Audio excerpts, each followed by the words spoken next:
So it's a pleasure to have with us today Dr. Joseph Clair. Dr. Clair followed his educational pursuit all over the world and earned degrees in both England and the United States before returning home to the Pacific Northwest to found the William Penn Honors Program at George Fox University. He earned his doctorate from Princeton University, his bachelor's degree at Wheaton College in Illinois, and a master's from Cambridge, where he studied as a Gates Cambridge Scholar. He is the author of Discerning the Good in Letters and Sermons of Augustine, and On Education, Formation, Citizenship, and the Lost Purposes of Learning, along with numerous articles and essays on Christianity, culture, and ethics. In his spare time, he likes to spend time with his wife, play with his kids, fly fish Oregon's many rivers, and work on his hobby farm. On a personal note, Dr. Clair and I discovered at dinner last night that in addition to having several other things in common, he and I grew up in the same small town in Oregon. So it is a pleasure to welcome him not only as our speaker, but also as a fellow Oregonian. Please join me in welcoming Dr. Clair.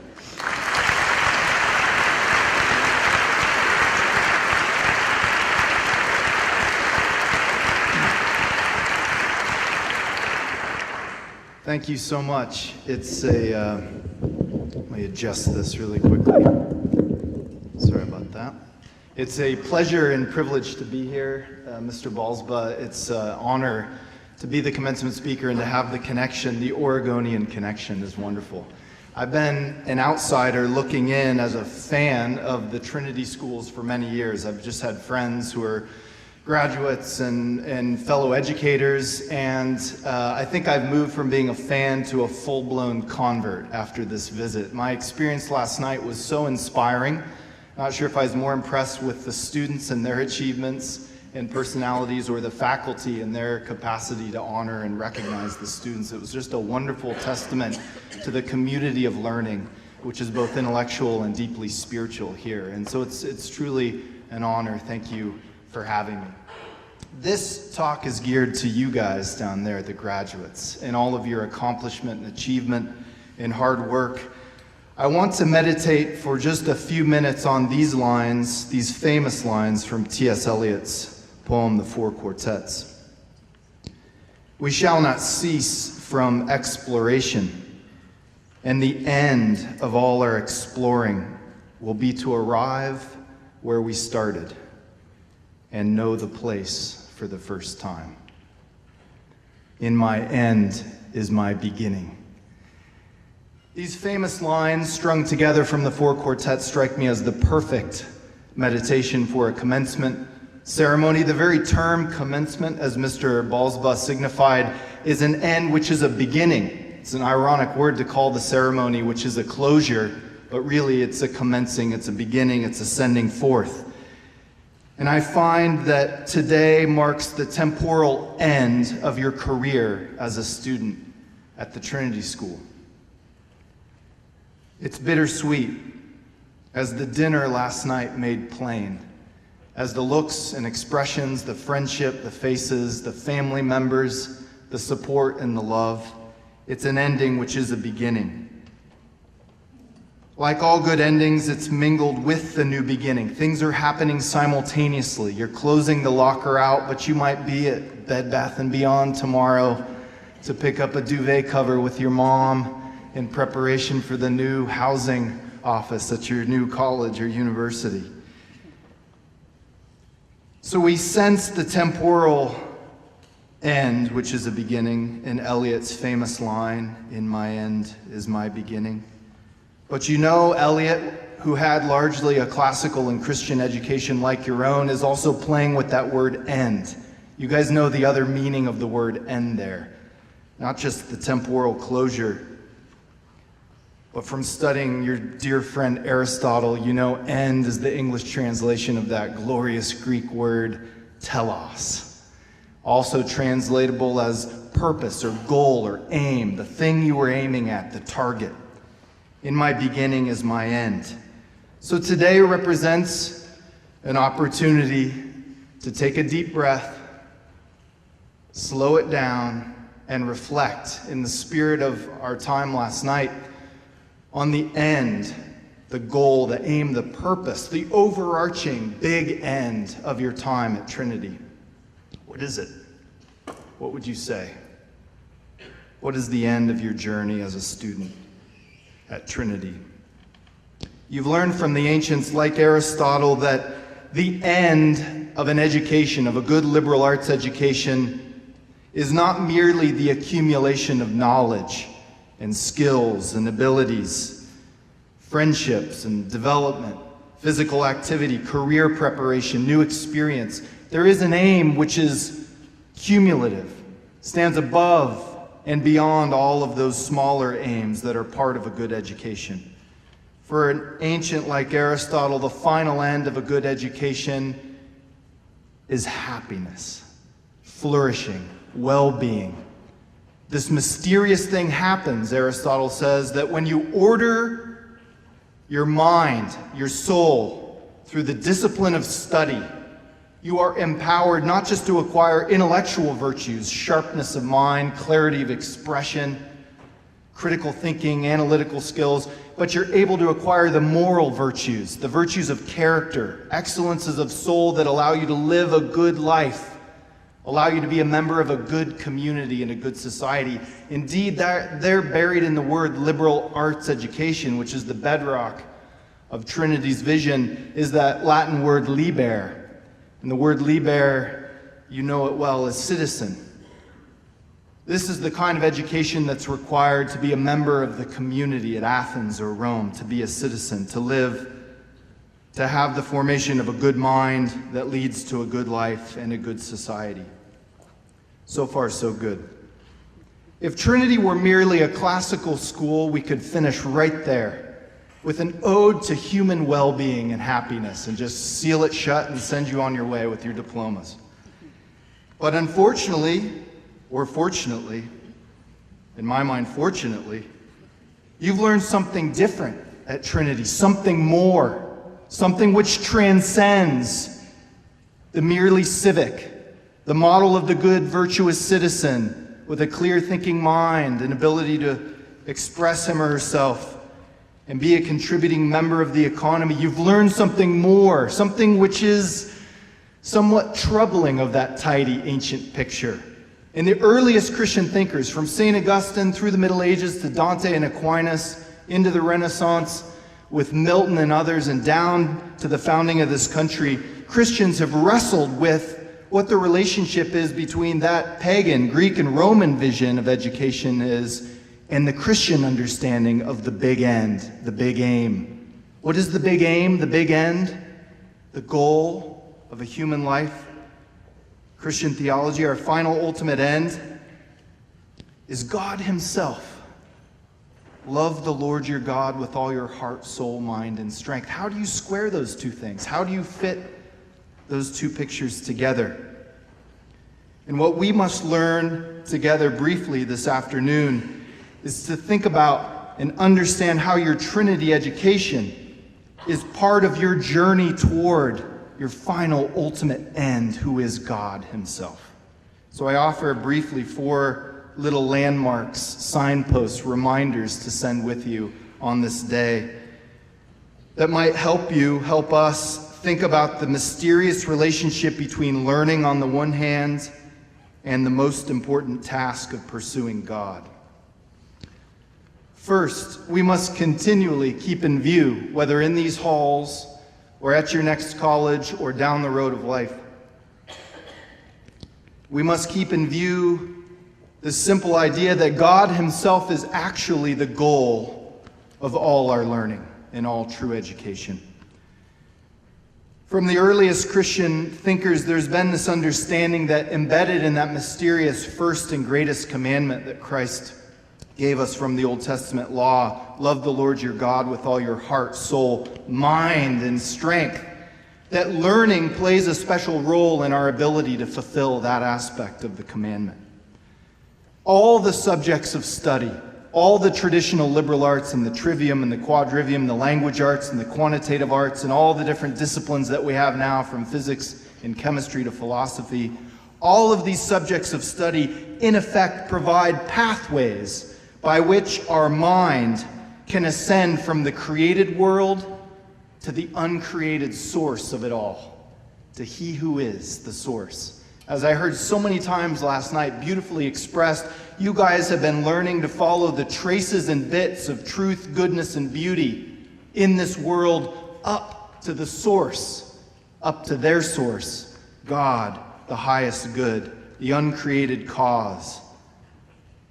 Each of the arts provides a path. Indeed, the inward ordering of reason and affection that has gone on through the many hard days of homework and class time and discussion and assignments and projects and conversations, the inward ordering of the soul has allowed you to more accurately grasp the Creator through His creation. It's a profound gift. For me, there's one vision in Oregon that allows me to understand this first important aspect of education and our pursuit of God. And it's a river. So this one's in honor of Mr. Balsbaugh. It's a river in Oregon called the Metolius. It flows down the east slope of the Cascades and connects with the Deschutes and connects with the Columbia and rolls out and rolls on into the Pacific Ocean. This river is something of an enigma. They do not know where it comes from. You're in a tight, tan pine forest, fairly arid, walking along the west face of Black Butte, a little volcanic cone. Nothing but pine cones and squirrels and deer tracks. And then all of a sudden, you turn straight north and see Mount Jefferson, and there is a river flowing full head strength, 2,500 cubic feet per second, just gushing out of the ground. It's not a spring creek like you might find here in Wisconsin. They don't know what it is. It's a volcanic tube that just comes up out of the ground and seeps forth as a river from nowhere. And no one's brave enough to go under Black Butte and see where the volcanic tube takes you. Each year, my father has a cabin and we spend time on the Metolius fly fishing. It's a blue ribbon trout stream, has these wonderful red side rainbow trout in it. And I take my annual walk, my pilgrimage walk, bankside, all the way up just to stand agape at the source, to remember that that is the gift of our existence. That is the metaphor, the visual image that allows me to understand the mysteriousness that there is something rather than nothing. Where did all this goodness come from? This profusion of truth and beauty and goodness. It leads my heart to swell in gratitude and praise at the visual image that reminds me of He who is the source. May that be our educational journeys. May we not forget to travel the stream bankside up to its source, to the headwaters. Don't forget about the headwaters. But as Abby so adequately and articulately pointed out to us, traveling upstream and gazing and gaping at the headwaters is not always the easiest thing when you're in the thick, in the throes of genuine education. Indeed, there are dangers on every side. The history of humanity has been the history of the human heart, not learning and loving God, but mistaking our own intellectual achievements to be our very own in self-sufficiency and pride and arrogance. Indeed, the danger of pride must be remedied by humility. We are all after sin, as the Bible says, somewhere down the road from the fall and original sin, and in the limitations of our own intellectual capacity, the darkening of reason, as Augustine and Aquinas say, we sometimes fall prey not to marching up in praise and gratitude to the headwaters, but to despair. How do all these things fit together? How does knowledge of the created world really lead the mind back up to He who is the Creator? I know a lot of smart people from a lot of smart universities who don't just go trudging back up to the spiritual headwaters and lift their hands in praise. I know a lot of smart people who look really deeply into reality, and they cannot find their way back out of it to see and glimpse the Creator. to drink fully at the clean source of the headwater. In this, graduates, I implore you, and I implore myself, on your intellectual journeys, it is what every great Christian thinker has discovered before you. It's what Augustine testifies to in Confessions 7, 8, and 9. The human mind and intellect cannot ascend to the headwaters by its own power. God, not just calling us to take the journey up along the stream to the headwaters, has come after us in Jesus Christ. We must cling to Christ along the intellectual bankside. Cling to him. John 1:1, in the beginning was the Logos, the reason, the Word of eternity that founds and created everything, has become flesh, been born in time, in person, and come after us. And Augustine says it's that thought, the incarnation, that the eternal Logos has become the incarnate Jesus Christ and made himself known to us and made a way through our sin toward redemption. So cling to Christ. Sometimes it'll feel like a sunny march up the stream to the headwaters. Other times you'll feel like you're in a blizzard on a mountainside and there's different paths opening to you in every direction in between the snowdrifts and clouds. And we must cling to Christ in faith. The second and final reminder I offer you on the journey to stitch and to continue to keep learning and the love of God connected in your lives is to never forget that Christ taught us the first great command, the high aim and end of humanity, to love the Lord your God with all your heart, soul, mind, and strength, is eternally conjoined with the second commandment, which is like it, which is, you shall love your neighbor as yourself. There is a hidden eternal unity between the commands to love God and to love your neighbor, to love other people. This means that you must reckon your education, the goodness of your education. I only wish I could have had the education that you guys just had. The goodness of your education must be reckoned as a gift that you put to good use for the sake of the world. You must put your good education to good use before it uses you. You must reckon this season as a student and the leisure it required as a gift, as an opportunity to become more yourself, to be intellectually formed, to grow socially and spiritually, to discover your gifts and talents, to identify a calling which leads you to university and to vocation, and reckon that all as a gift which must be put to good use. Many Christians have been uneducated their whole lives, historically and around the world today. And yet many Christians have found their way directly to the headwaters, to God the Father, through Jesus Christ, and through practicing that self-sacrificing love for their neighbor, which Christ taught and exemplified. Yet in this world, in a world of deep injustice, misery, scarcity, as well as beauty, truth, and goodness, we've been privileged to live at a time that thinks it's important, in a country that believes it's important to give students time and leisure and opportunity to learn. And you've been given it at a very high level, my friends, in this school. And you've been shown the path to connect it all back to God.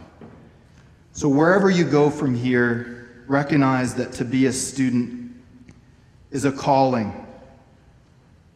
To love learning in the ways you've been shown and habituated into is a gift. Please take it seriously. Your family, your communities, your churches, our country, the world needs you to take this gift seriously. It's a gift that not every Christian has received or will receive. Well, that sounds like kind of a heavy sort of graduation speech, right? Don't forget to take this Christmas gift, seriously.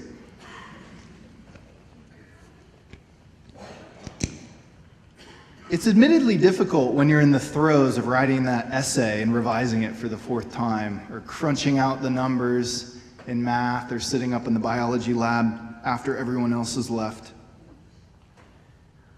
But it is important, and so I end on this note. The way to keep learning connected to the love of God, and learning connected to love of God and love of neighbor in your own calling and vocation through your education, is to simply cultivate the virtue of gratitude. The practice of gratitude puts you in touch with and makes you mindful of the things that have made your life possible. These things that have made your life possible and brought you to this day, June 10th, 2017, they are good. They are, of course, not perfect anywhere after Eden. They have their flaws and imperfection, but the goodness of God's creation is inextinguishable. And so we thank God for the good gifts which we have received through family, through education, through friendship, through this community. Gratitude lifts up our minds and souls to He who is the very source of all that is good. And through the virtue of gratitude, we can begin to see our lives as gifts all the way down. So the very gift of our existence, as Abby put it so well. Paul the Apostle says, as grace extends to more and more people, it increases thanksgiving within us to the glory of God. So on this day and from this place, let gratitude be the main theme underneath the variations, the music of your lives. Let gratitude be the last word on your lips out the door of Trinity this afternoon, and out your house's door this late summer on the way to where you are headed. Find ways to cultivate the virtue of gratitude, practical, concrete ways, whether it's little things, thank you letters, recognition of all the sources of your existence that have brought you to this moment. One simple way I've tried to cultivate the virtue of gratitude in the longue durée of my own education that's finally brought me back home to the Pacific Northwest is through this New American Webster Handy College Dictionary. This was given to me by my mother when I left for Chicago to go to Wheaton College. It, of course, was so outdated as to be utterly useless. Stained yellow from the years of dust, but I immediately recognized it and knew why she was giving it to me when I left. This was the dictionary of my grandmother, Peggy. Peggy was a tremendous woman. She was a saint. She grew up in the Bronx with Irish parents, made it out to Seattle, went to Holy Rosary for a few years, never finished high school, started her family, was crippled for the second half of her life with rheumatoid arthritis in a wheelchair in the town of Corvallis where I lived. But the one thing she did tirelessly, relentlessly, was read books and love other people. All I remember about that dinky studio apartment by Fred Meyer down in Corvallis was the stack of books on the back of the toilet. The screw tape letters, Crime and Punishment, Chesterton's Orthodoxy. She just read wildly. I don't know how she made it through the books other than by looking at her New American Handy Webster College Dictionary. She was this great woman, a charismatic Catholic woman, somehow attended St. Mary's Church and the Foursquare Church in town. House was always open for games and random people in the neighborhood popping in for a meal or time of friendship. She embodied the love of Christ, and she embodied a kind of intellectual veracity. And unfortunately, she passed away right before I left for Wheaton College. And I have no idea what she would make of the journey that I've been on. From 18th Street, I was born down the street from her apartment on 18th Street in Corvallis, to Wheaton College, to Cambridge, to Princeton, to teaching and leading a great books honors program, back in our lonely, secular frontier state of Oregon. I can only imagine what Grandma would think of the journey I've been on. But if you come to my office at George Fox in the William Penn Honors Program, you will always find 2 books, and only 2 books, on the corner of my desk. The Bible my pastor gave me when I came to Christ in high school, and the New American Webster Handy College Dictionary. Find ways to cultivate the virtue of gratitude, to keep in touch with the gifts of the sources of your existence, the things that have brought you to this point. They ain't perfect, but they're good. Turn now in gratitude to love and serve the world, class of 2017, out of the deep resources of mind and heart that this place has given to you as a gift. Congratulations. Thank you.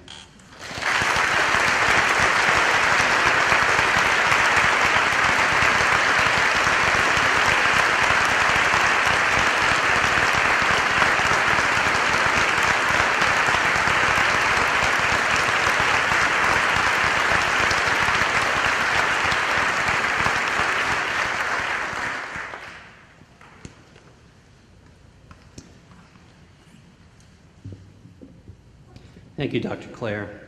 It's been a pleasure to have you with us here today. In the spirit of your faithful service as a director of the William Penn Honor Society at George Fox, and in honor of the occasion, we have had the following words of St. Augustine inscribed on a plaque in your honor. Inasmuch as love grows in you, in so much beauty grows. For love is itself the beauty of the soul. Thank you again, Dr. Clair.